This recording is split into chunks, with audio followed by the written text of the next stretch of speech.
wanting to excel in all of the skills, and settling for nothing less than an outstanding performance. If you're willing to be the best in your field, if you're willing to demand of yourself excellence in skills, to be the best that you can possibly be, in the training, do the best you possibly can.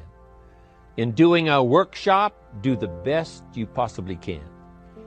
Developing the skills of using your personality, developing the skills of language, developing the skills of influence, developing the skills of organizing, expertise, excellence in skills. Here was the next one on my list, making a powerful contribution to you, the variable, and that is preparation. Well prepared. And preparation, of course, involves a whole lot of things. A big share of our life is preparing, getting ready. When we go to the first grade in school, we're just preparing for the second grade. After we've finished 2 grades, the 2 grades prepare us for number 3. Sometimes it seems like a long, excruciating time. And the time will just seem like it'll never come when we can finally have the performance that we really want. But it takes time to prepare. It takes time to get ready. And the decisions you make in the preparation time, those are the decisions that last for a lifetime. Preparing to have a good day. It's that preparing, maybe the night before, maybe the couple of days before the day that you're going to put everything together. The preparation for a meeting means that you've taken it serious. The preparation for doing a workshop means you're serious about the workshop. You want to make the best contribution. That kind of preparation is important. But here's preparation that's very vital, and that is to prepare yourself for success. Life seemingly does not wish to waste success on the unprepared. Life says, why waste a fortune on this person? They're not prepared to do the right things with it. They're not prepared to use it wisely. If a fortune was bestowed upon this unprepared person, it would probably be wasted. The people that could have been touched won't be touched. What could have been done won't be done because this fortune will have been wasted on the unprepared person. So not only look for fortune, not only look for the promise, but prepare yourself and ask of yourself, what can I do to make myself ready? Because remember, life was designed not to give us what we want, not to give us what we need, but life was designed to give us what we deserve. Every value in life must be paid for, and those that pay are the ones that get it. It says those that give receive. And here's what I wrote about enthusiasm. Enthusiasm that's powerful is mostly enthusiasm that is enthusiasm inside, 90%, 10% outside. We all know what the enthusiasm is like when somebody lets us see their enthusiasm, which is like the 90%, and only 10% of it is inside.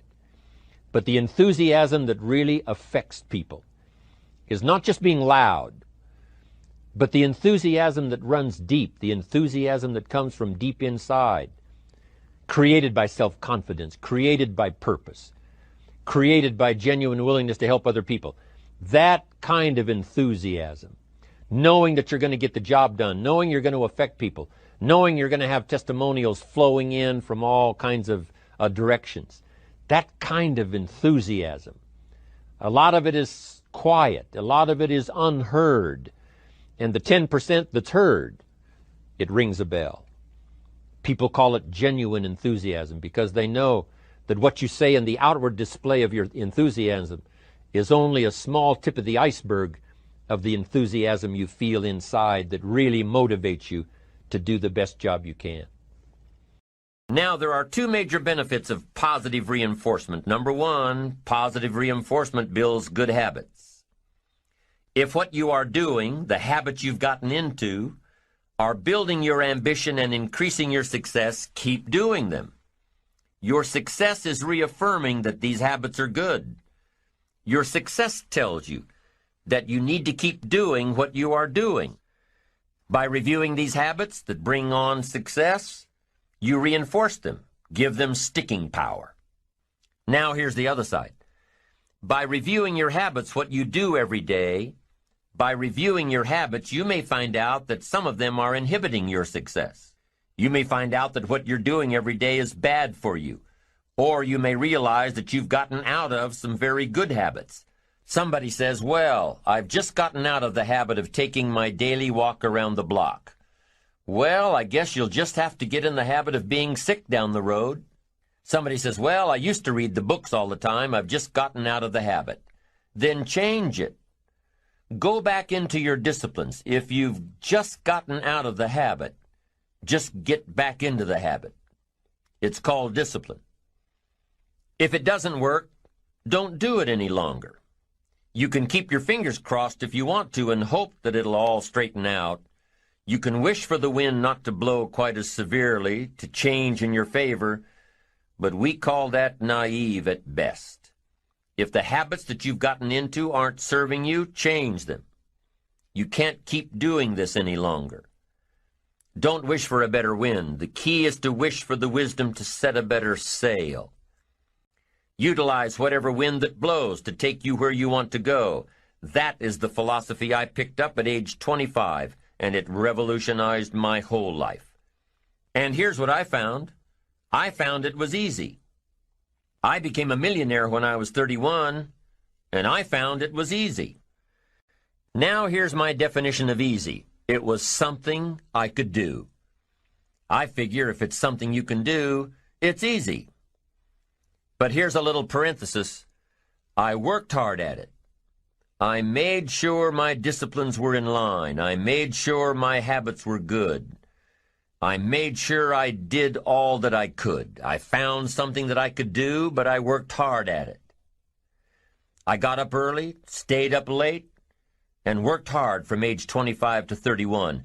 But what I did was easy, meaning it was something I could do. Well, you say, Mr. Rohn, if it was so easy, how come during those 6 years all those other people around you didn't get rich? Here's why. It's easy not to. How else would you describe it? That's it. It's easy to keep doing the things that don't work. It's easy to keep bad habits. It's easy not to develop the disciplines. It's easy not to. So how come I got rich and they didn't? Here's a philosophical phrase. The things that are easy to do are also easy not to do. That's the difference between success and failure, between daydreams and ambitions. Here's the key formula for success. A few disciplines practiced every day. And those disciplines have to be well thought out. What should you spend your time doing? Don't waste your time on things that aren't going to matter.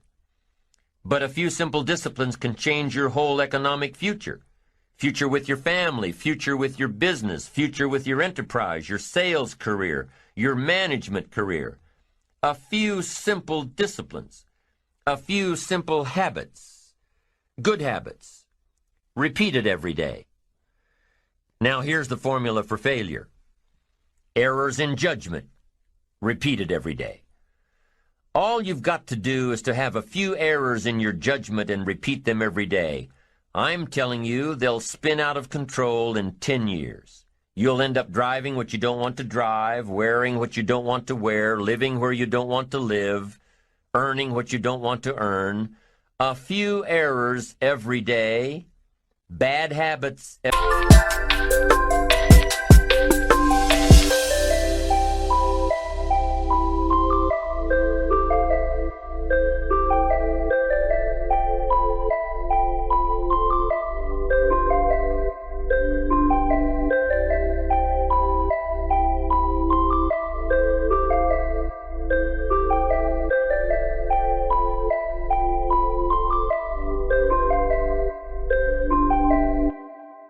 day, it's disastrous.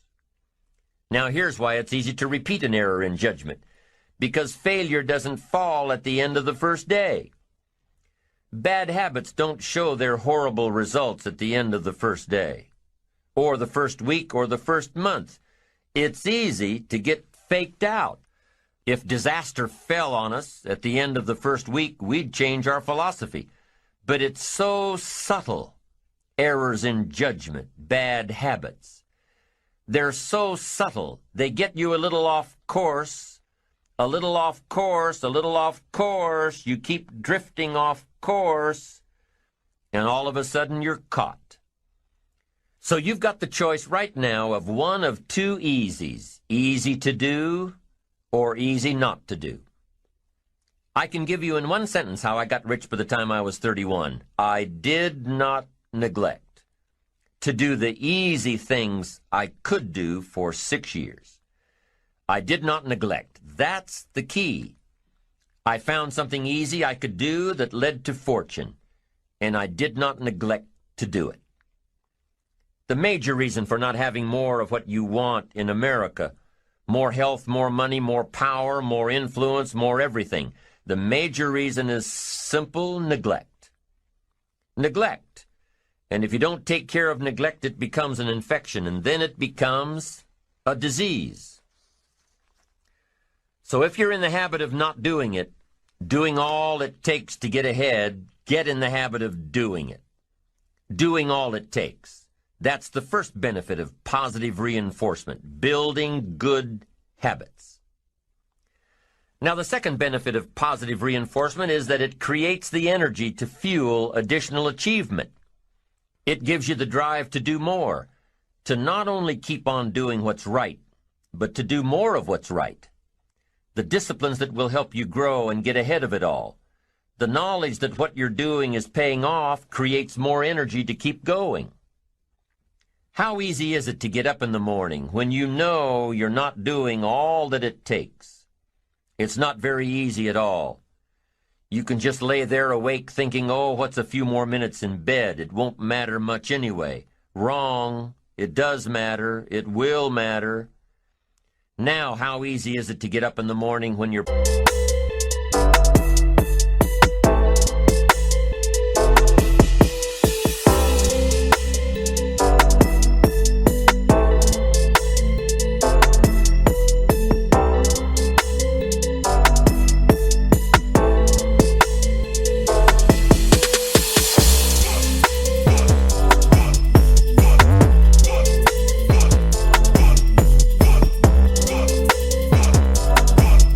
pouring it on, doing the best you can, anxious to get going, make progress toward your dreams. It's a whole different story. When you're resting to renew your reserves, it's much different than resting to avoid your day. When you're psyched up and excited for your life, when you're excited for what you've planned to accomplish for the day, it's amazing. You'll wake up before the alarm clock even tries to startle you awake. Your successes fuel your ambition. Your successes give you extra energy. Your successes pave the way for more successes. It's the snowball effect. With one success, you're excited to meet another, and another, and another. And pretty soon, the disciplines that were so difficult in the beginning, the disciplines that got you going, are now part of your philosophy.